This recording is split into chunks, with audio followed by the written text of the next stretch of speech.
Hello, my friend. You wrote to me and your words moved me. You were concerned about estrangement, and you even introduced yourself as a stranger to me because you live far away. But that's not the kind of estrangement you were speaking about. You were speaking about the estrangement that modern life imposes on us to such an extent that we become absorbed by that way of life, and we do become estranged from ourselves in the process, or we are at risk of becoming estranged from ourselves. Society does invite us to pursue wealth and status and comfort and profit and competition, and it seduces us into consuming rather than creating, and it misleads us in so many ways. You say, my friend, that you long for a life that belongs to your own breath, your own body, your own mind, your own life. And that moves me. It moves me that one so young as you is so clear of what matters, and that you are also aware that there is so much set against that focus, set against that priority. But you are so right, my friend. A life where work and thought and existence and truth and search for what is right and for courage are all possible. That is what we are born for. And when we live like that, instead of becoming estranged from each other or from ourselves, we become reconnected. We become reconnected to the source of it all. We become reconnected to that which truly matters. No, my friend, it's not good enough to live in quiet desperation. Why should you content yourself with a life of quiet desperation? But that is what many people drift towards.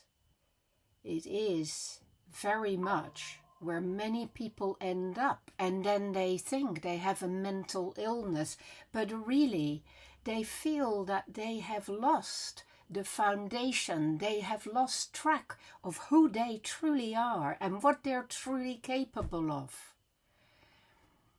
They have, as you put it so wisely, my friend, become inwardly absent while remaining outwardly alive.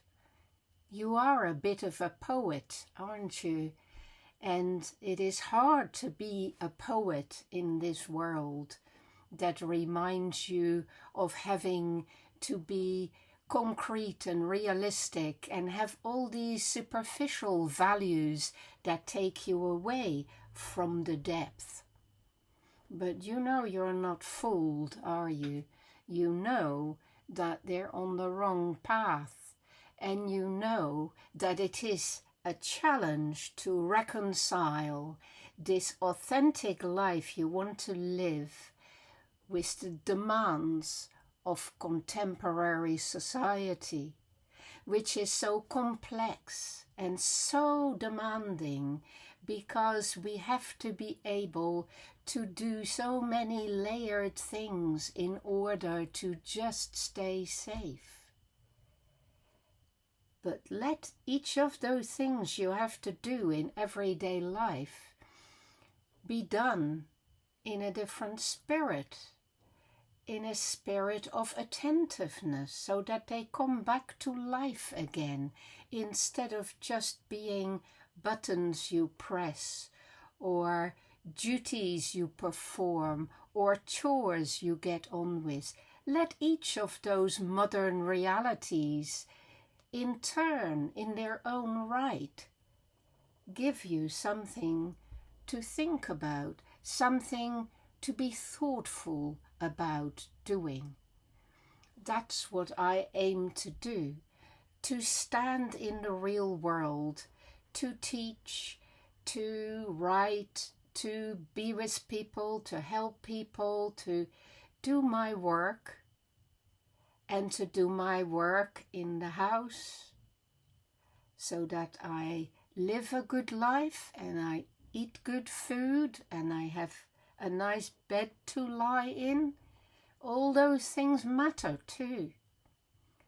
But they never take me away from the certainty that I am here to understand something much deeper about life, something of great value, something about how my life is in service to something greater than me, bigger than me, the forces of the universe, of the cosmos, if you like.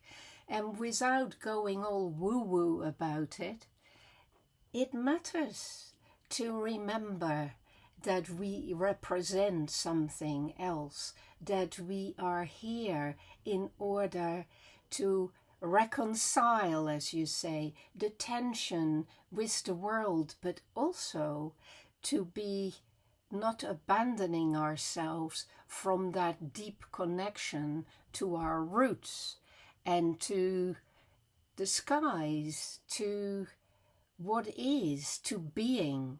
It is hugely important to find the courage to hold that very big paradox in life, that you need to become estranged from yourself to make it in the world.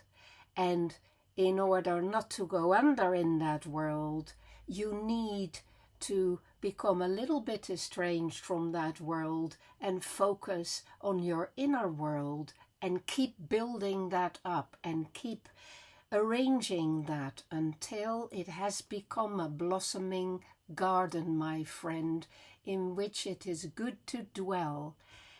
But let that never stop you dealing with what the world demands from you too. There's much to learn from finding your path in the world of society and politics and economics. All of that matters too, my friend. It's never either or. It's both and, as Kierkegaard said.